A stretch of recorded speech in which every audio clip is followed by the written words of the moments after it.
Hey everybody, this is Doa from Ice Cave Radio. I've been wanting to do deck guides, that kind of thing for a long time, and so we're finally doing one, and the first one we're going to just take a look at this deck and talk about it a little bit, is a deck of my own creation. It is my aggro Boba Fett list from Set 2 Shadows of the Galaxy, Agroba for short, I suppose. It's a deck list I've been working on for a while.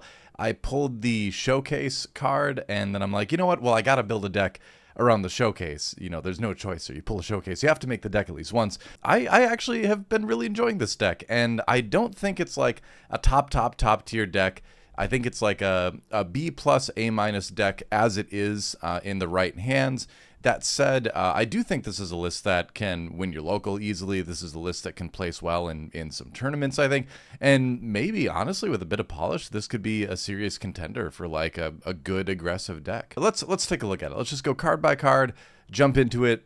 I'll explain my rationale for why I put what I put in the deck and how it's been working out so far. This is the latest iteration. It goes through changes basically every week, but this is a list that I'm pretty happy with right now. I've been testing it on Carabas a little bit, and for what that's worth, it's performed pretty well on there. I've got about a 65% win rate on there against a lot of the meta decks too. So it's doing well. I think it will surprise a lot of people if you bring it to locals, and it's just a ton of fun to play too because it works off of Boba Fett's ability so well. When you play a unit that has one or more keywords, you can exhaust Boba Fett on his leader side, and then that unit, or you can give any unit really on your side, +1 attack. So that's really useful too, in that if you already have a different unit out, when you play your unit for the turn, you can give the unit from last turn the +1 attack and get the benefit from that right away. It also pairs well with ambush, obviously, because you can choose the order in which those abilities happen, the ambush versus the leader ability. And so you can do a lot of really funky tricks with +1 attack. And in this game, +1 attack or -1 attack is pretty impactful. The breakpoints are very tight in this game right now for health, and so that +1 attack can help you get over the line and kill something a lot of times, or it can help you, trade better, trade in a 2-for-1 where it would have been a 1-for-1 before. So any deck that can consistently mess with that breakpoint is going to have some strength if it's played well, and so that's kind of the theory around this. And at the end of the day, too, it's just extra damage. This is an aggressive deck. You're meant to be going face as much as possible, and that +1 attack can result in a lot of kind of bursty extra damage as the game goes on. We'll talk about that as we go through the individual cards. But just in general, this deck list is meant to be played as a fairly aggressive, but willing to trade a little bit, go a little bit into the mid-range kind of thing. It's not as low to the ground as like Sabine or Kylo Ren or something like that. You're not just going face. It's not just like the Zug Zug go face thing. This is, you've got to know when to trade a little bit with this list too. And that's why I say it's aggro, but a little bit, pokes a little bit into the mid-range, and we'll talk about that again, as we get into the cards here too. So keep that in mind, that generally an aggressive list, but don't be afraid to make a good trade if the opportunity presents itself. But yeah, let's talk about the individual cards. So obviously we're running Deathwatch Hideout. I've thought about running Tarkin Town, but I just don't think that a lot of times you're going to get value from it. First of all, you lose 5 health, obviously, from playing it. And then a lot of times, if you trade, you're going to be trading a 1-for-1. You're not going to be killing something and leaving some health left on it, So in a lot of cases, I don't think you're going to get a lot of use out of Tarkin Town. Maybe I need to test it more, but my opinion right now is just running the regular red base is fine. We've chose Deathwatch Hideout because it's kind of a, it's got the Mandalorian vibe, even though this isn't a Mandalorian deck, but Boba's wearing Mandalorian armor, whatever. Just look better than like Kessel or whatever it is, Spice Mines or something. So let's, although this deck you could say is from the Spice Mines. I don't know. Anyway, let's move on. The first card here that we're going to check out as I pop up my slideshow, there we go, is the Clone Deserter. 1 for 2, 3. It's got Restore 1. It's got a bounty for your opponent of draw a card. So when they kill it, they get to draw a card. That's not a huge deal early in the game at all. Sure, it gives them 1 extra card to work with, but like, that's not something I think you should really be concerned about giving your opponent. Just a good turn 1 play. The thing to keep in mind too is when you're playing these units, always just use the Boba leader ability no matter what, because, say, for instance, they decide to trade into it or they ambush into it or something, putting that +1 attack on the Clone Deserter, making it a 3/3 on that first turn you play it on turn 1 of the game, might make a difference between whatever they run into it living living or dying too. So always make sure you use your leader ability every single time you can, you know, and make sure you're putting that on the plus attack that they would be more hesitant to attack into. That's the other thing to think about with this Boba Fett leader ability, is that the +1 attack you put on your units is also attacks you're putting on your opponent for them attacking into your side of the board. So even if it's a very first turn, put that +1 attack on the clone deserter or whatever you play. It might end up being very worth it. It might put your opponent in a very uncomfortable position as far as how they trade into it. So yeah, definitely something to keep in mind with that. So Clone Deserter, just a good turn 1 play. We're going to go through all the ground units first and the space units, then move into the events, and then move into the upgrades, which I don't think there's any on the main deck. No, that's sideboard. But anyway, we'll go through the units first. Reckless Gunslinger is next one. 1 for a 2/1. It's got Smuggle. Again, that's a keyword. It can benefit from the Boba Fett leader ability. When played, deals 1 damage to each base. You know, it's just another good low to the ground aggressive card. You know, when you play it, you could have the ability on consecutive turns to give it +1. So you can end up trading into something on their side as a 3/1 or just doing 3 damage to their base. This is a great closer card too. You can always put it in your resources and smuggle it out at the end of the game if you need that 1 extra damage. So think of this as a good turn 1 play, but also think of this as a good surprise direct damage source, you know, later in the game too. I've closed out a lot of games actually with the final point from Reckless Gunslinger from resources. They don't expect it. So this is an undervalued card, I think. I think it's quite good. Even a list like this, like I said, that's not super low to the ground aggro, this is still a card you want to put in it. Moving on to Freetown Backup. This is a card a lot of people have asked me about when they've seen the list. They're like, is it actually any good? And the answer is yes. I love this card. It's 2 for a 1/4. So it uses up your first. It's another good first turn play, right? 4 health body is hard to get rid of. So that's kind of nice. You can turn it into a 2/4, obviously, when you play it by using the Boba ability, and then again, makes it more annoying for them to trade into. But the really nice thing is the on attack. Now, because it has 4 health, a lot of times it will survive to future turns. And so if you can get it to stick early on, they don't feel good attacking into it because it's just annoying to get rid of. It usually takes like 2 attacks. But then if they don't, and you get a couple units on board, suddenly you're attacking with this, and then something else has, you know, +2/+2, like your Echo-based Defender is suddenly a 6/5 or something for the turn.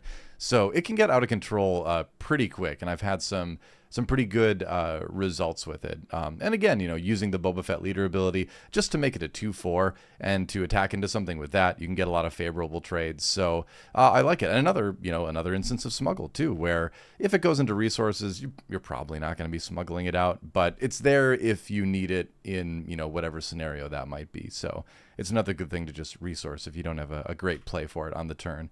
Ketsu Onyo. This is a card that I went back and forth on a little bit, but after I included it, I ended up really liking it. It's just got such a great combination of abilities. It's 2 for a 3/2, so it trades really well in the early game. It's got Saboteur, so again, it goes through shields, which is, you know, there's a lot of shields out there right now. When it deals combat damage to a base, you can defeat an upgrade that costs 2 or less. So that includes shields, that includes XP tokens. So it's really, really good against things like Rey. You can get rid of some of the XP tokens they put out there and just sort of ignore their stuff. They're like, yeah, go ahead and like play something wimpy and buff it. I'm just going to ignore it with Saboteur, attack your base, remove the XP you just paid to put on it. And now what are you going to do? Are you going to pay another to put another XP back on it? Are you going to trade, even though that trade is worse now because I've taken the XP off the stuff? So I just find that the abilities work really well, and it's one of those cards. I like having cards in my decks that demand answers, you know? So if you play this, you want them to think, oh man, now I got to deal with that, instead of just, oh, there's a 3/2. The abilities are very good, and if they don't respect them, they're gonna pay for it. So yeah, Ketsu Onyo's been great in this deck, for sure. Saboteur turns on the Boba Fett ability, of course. Every unit in this deck, except for 1, will turn on the Boba Fett leader ability. Moving on to Cassian Andor. Don't know if I need to say a lot about this card. Everybody knows it's great. You know, comes out for 5 resources, readied because of the smuggle ability. You can just play it on turn 3, and it's a big body that they might struggle to remove. So yeah, just a solid card. If you're running red, I think it's hard to not include this right now. It's just a great card in the set. Moving on to Echo-based Defender. This card is pretty great because you play it, and then you use your leader ability to make it a 5/3 for the turn, and then suddenly they have to trade into a 5/3 Sentinel, and nobody enjoys that. It trades much better as a 5/3 than a 4/3 in a lot of cases. So, you know, it just makes it a really annoying card to get rid of. And then again, you know, if they don't do anything about it, you have a 4 attacker, right? So this can turn into a pretty good aggressive body as well. So, yeah, just a good include there. Plays off the leader ability. Modded Cohort, absolute MVP in this deck. Made to work. I mean, it's from the Book of Boba Fett show. So, like, of course it's got synergy with the leader, right? You've got the 2/4, it becomes a 4/4 because of the raid 2. It's got ambush. Obviously, the Boba Fett leader ability activates because of it, so you can slam into something as a 5/4 when you play it. So it's really good at removing big things and living because it has 4 health itself. And so it's one of those things, you play it, you kill one of their things, it's still out there. They have to find an answer for it. And if they don't, again, you've got another 4 damage in their base next turn. So absolute MVP card in the deck. One of my favorite cards to play. It's just awesome. Moving on to Wrecker. Wrecker is incredible. It's such a good card. Funny enough, lately I've been playing him on turn 6 a lot, on resource turn 6, which sounds strange, but a lot of times, because you do a good amount of trading early on with this deck, because again, we are a little bit more mid-rangey. We want to come in with a big amount of burst around the leader flip turn kind of, you know, part of the game. So funny enough, I end up flipping Boba, then playing Wrecker and getting rid of one of my resources, going down to 5, which is not as huge of a deal in this deck, and then doing 5 damage to something on their side of the board. So then I've cleared something big on their side. I suddenly have an 8/6 because of Boba Fett and a 4/7 as well. So you just get these 2 huge bodies on one turn, and that can often be something that's backbreaking for your opponent in a lot of aggro or mid-range matchups. And against control matchups, you put a lot of damage pressure on them. Obviously, against Vigilance, you have to worry about single target removal, but like, that's just the state of the game. You know, you can't do a whole lot about that. Once in a while, honestly, if I know they've got the high likelihood of having something like a you know, Rivals Fall, I'll play this on turn 6 and not activate the ability and just be scary and try to draw that out so that I can like do Boba on the future turn, which has worked out pretty well in the case. Sometimes you can bait some of their bigger removal cards with Wrecker, but usually he just kills something and then stays out there and lives and does a ton of damage. You know, he's swinging for 8, like I said, with the Boba leader out, so he's great. Wrecker's just an awesome card. The Overwhelm is really nice for trading too if you feel like that's the better avenue to go. He costs 1 less than Darth Maul, so you know, that's nice too. Just a great all-around card. One of the best rares in the set for sure, and definitely another, I would say, like MVP in this deck. Moving on to Mace Windu, the finisher. He comes in, he becomes 6 attack because of the Boba leader ability. He ambushes and readies, so with 6 attack you can kill a lot of stuff. 7 health, you're probably gonna live. And then being able to swing into 6 for base can oftentimes end the game. He can get rid of his Sentinel and then swing in and end the game a lot of times. Just a really great ground ability, or ground leader, you know. So, yeah, what can you say? Moving on to the space units here. Green Squadron A-Wing. Great card. Turns on the Boba Fett leader ability. Again, just a staple of aggressive decks with aggression, so you're going to put a couple of those in there. Disabling Fang Fighter. I actually do run these main board. I run 2 of the main board because there's just so many upgrades to get rid of these days, whether it's a bounty, whether it's a Ray XP, whether it's a shield from Kira.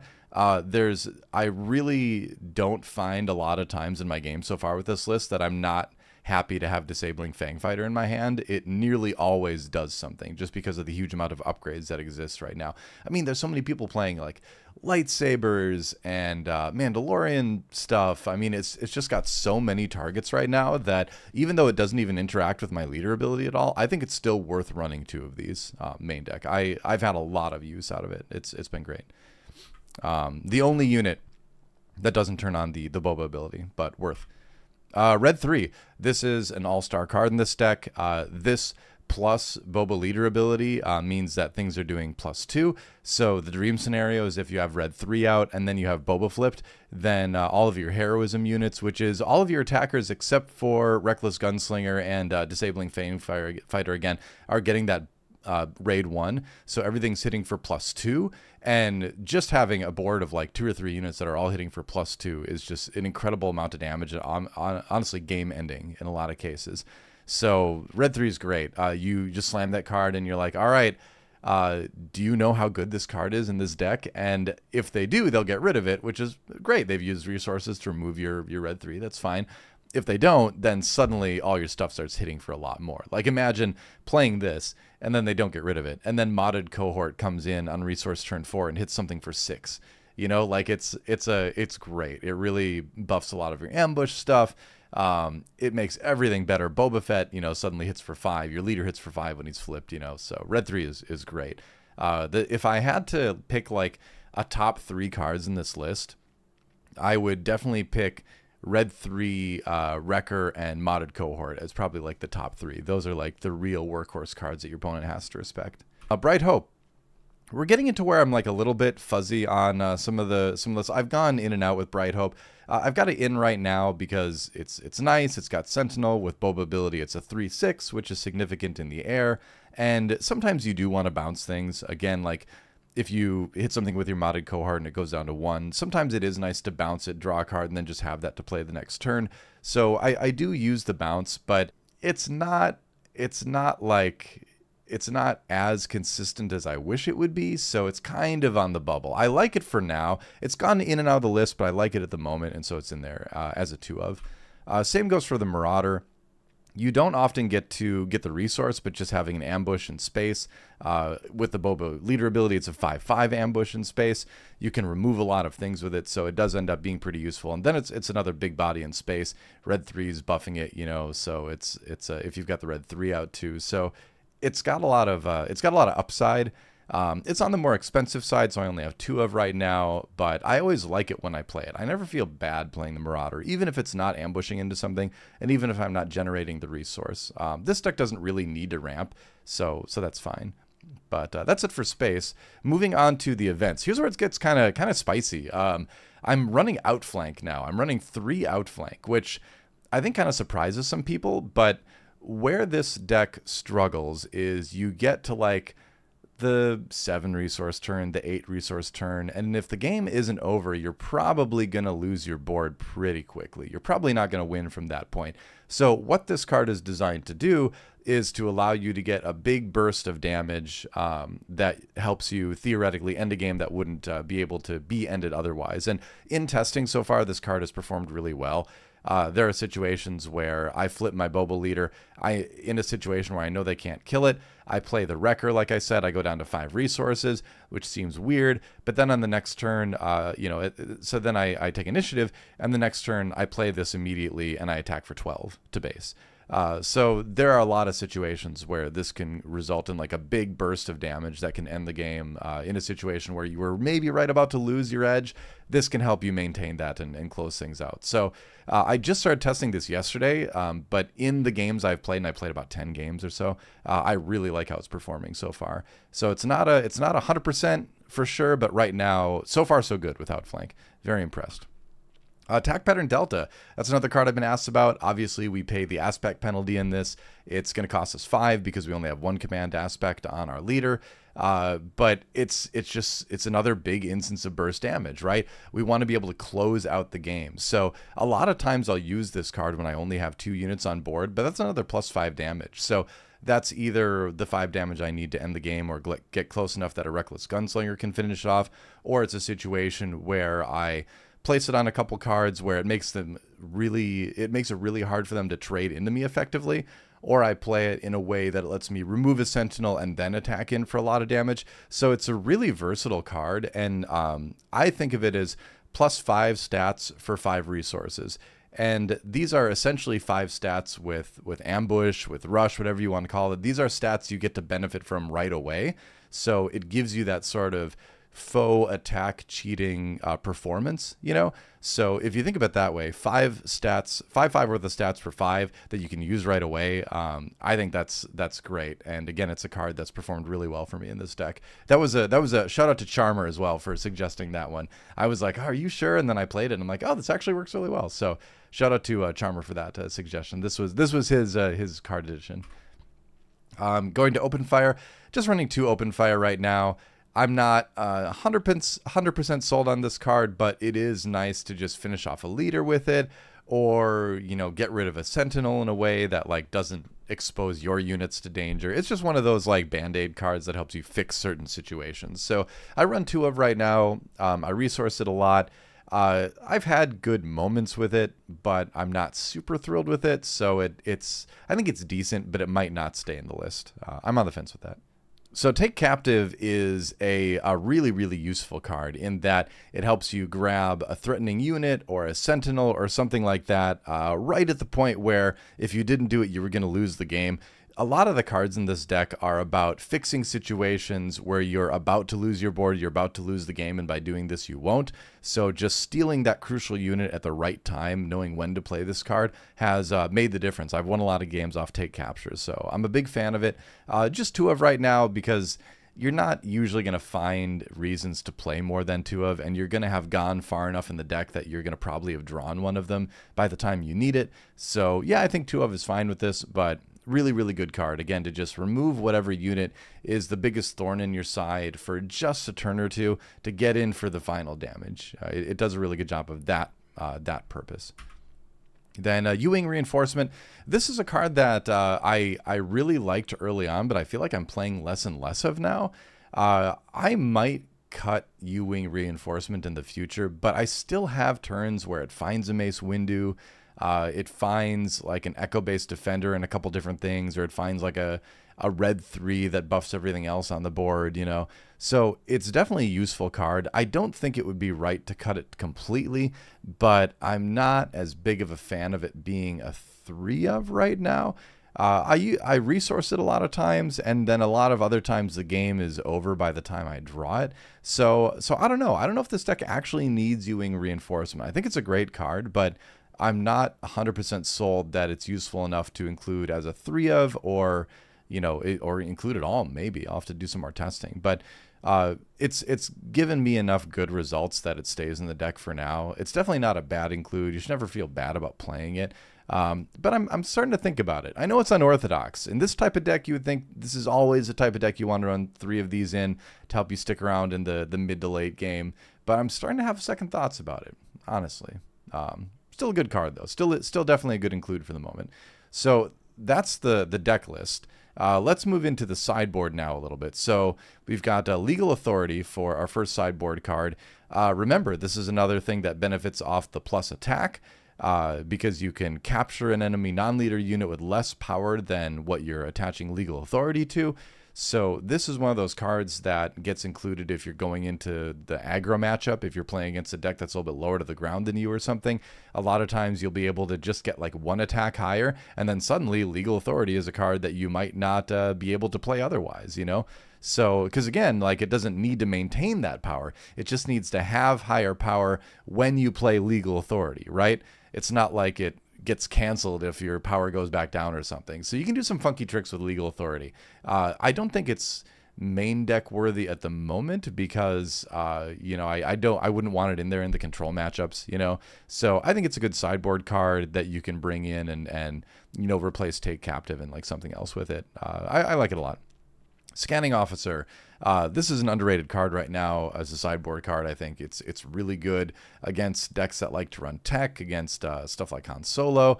You can get in there and get rid of a card that you know they've been waiting to smuggle out.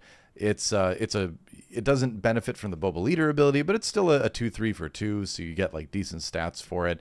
I've been liking how it's performing.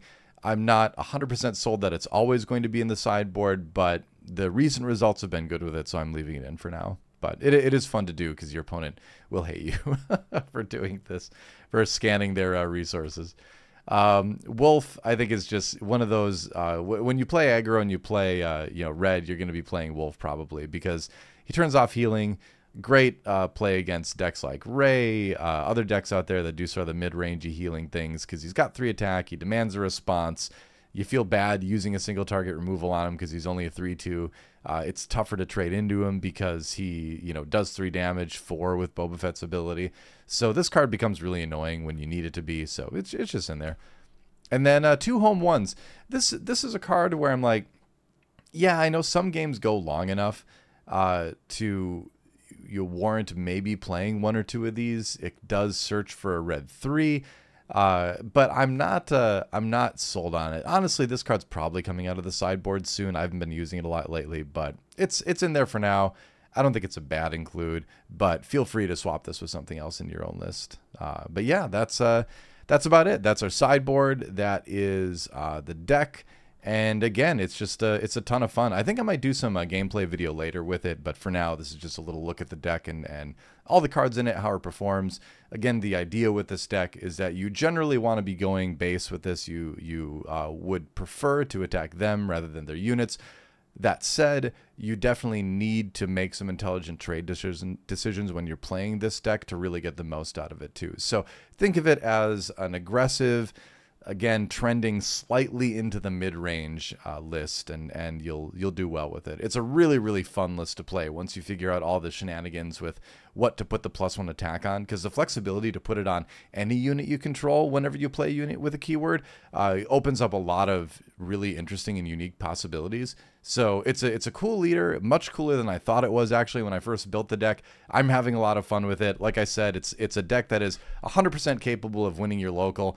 And I think with the right pile, it could perform well in some bigger tournaments too. And with a little bit more polish, I think this could be a pretty decently high tier list. Right now, like I said, I'd rate it B+, A-, kind of that category. So definitely strong, not the strongest, but strong enough that it's worth playing and messing around with and considering if you're looking for a fun aggro list that people really aren't playing right now. So yeah, hope you enjoyed this. Leave a comment, let me know, like, subscribe, blah, blah, blah. Join our Discord because there's always lots of great discussion going on about decks there. So hope to see you in there chatting away.